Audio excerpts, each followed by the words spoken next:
आपने देखा होगा कि थ्रू आउट द ईयर कई लोगों को एक्ने नहीं होता, बट ड्यूरिंग मॉनसून तो उनको एक्ने आ जाता है, पिंपल आ जाता है, इरप्शंस हो जाती हैं। See that is due to the weather.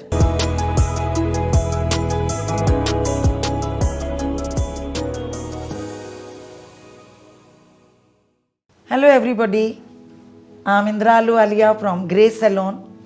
Today our topic is breakout और एक्ने ड्यूरिंग मानसून।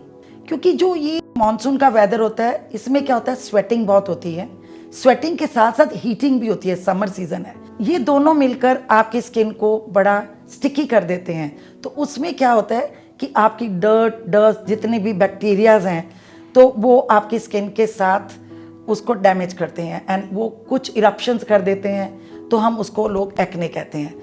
तो अगर मॉनसून का आपका पिंपल या एक्ने आपको लगता है तो सबसे इम्पॉर्टेंट चीज़ है कि आप क्या यूज़ करें, एंटीसेप्टिक प्रोडक्ट्स ज़्यादा यूज़ करें। इवन द सोप्स में आप नीम का सोप यूज़ कर सकते हैं, आप लेवेंडर सोप यूज़ कर सकते हैं, और आप चाहें तो टी ट्री, ये कितनी चीज़ें आपको मिल जाती है, एलोवेरा सोप, ये सारी चीज़ें अगर आप यूज़ करेंगे तो आप अपनी स्किन को ज़्यादा क्लीन कर पाएंगे। कई बार आप सोचते हैं कि स्किन ज़्यादा स्टिकी हो रही है तो हम 5-7 बार भी अपने फेस को वॉश कर लेते हैं, which is very very wrong. Maximum 2 to 3 times. जितनी ज़्यादा बार आप फेस को वॉश करेंगे तो आपकी स्किन क्या होगा, एक चीज़ तो आप उसको ठीक कर रहे हैं एक्ने, पर वो बड़ी खिंचेगी एंड ड्राई हो जाएगी, तो हम दूसरी प्रॉब्लम को इनवाइट नहीं कर सकते हैं। अगर आपको लगता है कोई आपका एक्ने या थिक पिंपल अगर बन गया है तो उस जगह पे आप नीम के पत्ते एंड आप देखेंगे बेसिल लीव्स, मिंट लीव्स, ये सारे एंटीसेप्टिक होते हैं। आप इनको मिक्स करके एक पेस्ट बना के आप स्पॉट पे लगा सकते हैं, या टी ट्री ऑयल को भी आप स्पॉट पे लगा सकते हैं।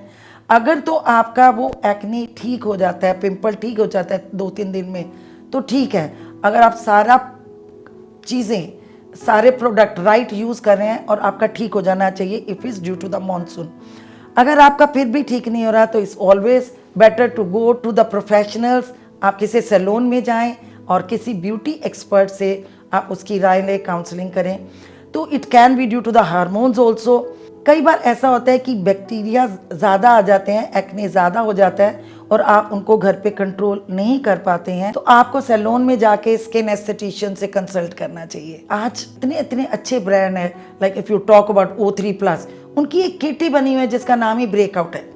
सी any type of breakout, first thing हमें will have to control the pimples, उसके बाद देखेंगे रीज़न क्या है और उसको हमने क्या ट्रीटमेंट देना है।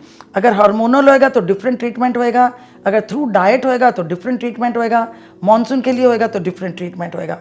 तो फर्स्ट मेन आइडिया इज हमने पहले उन एक्ने को सुखाना है। किड्स में ऐसी क्रीम्स होती हैं लाइक ज़िडम क्रीम, ये सारी एंटीसेप्टिक क्रीम होती हैं, आपको लगाने से आपके जितना भी एक्ने होता है वो सूख जाता है। आप एक ध्यान रखें कि जब हम कहते हैं कि वो ड्राई हो जाता है तो हमें कुछ ऐसी चीज़ भी लगानी है जो आपकी ड्राइनेस को भी दूर करता जाए, like soothing tea tree oil भी हम उसके बाद लगा सकते हैं।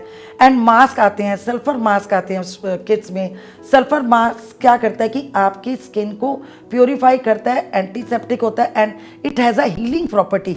इस तरह आप सैलून में जाके अगर आप ये 3-4 सिटिंग लेते हैं, और कुछ मशीन्स भी ऐसी आती हैं जो आप एंटीबैक्टीरियल, ये इस फंगस को बड़ी जल्दी ख़त्म कर देती हैं। सो जब आपने एक ट्रीटमेंट ले लिया, आपकी स्किन काफ़ी ठीक हो गई, आपकी प्रॉब्लम ठीक हो गई है, क्लीन हो गई है, तो फिर हम उसको देखेंगे द रूट कॉज क्या था हमारे एक्ने का। Whether it was a monsoon, तो डेफिनेटली हम इसी को फॉलो करेंगे घर पे।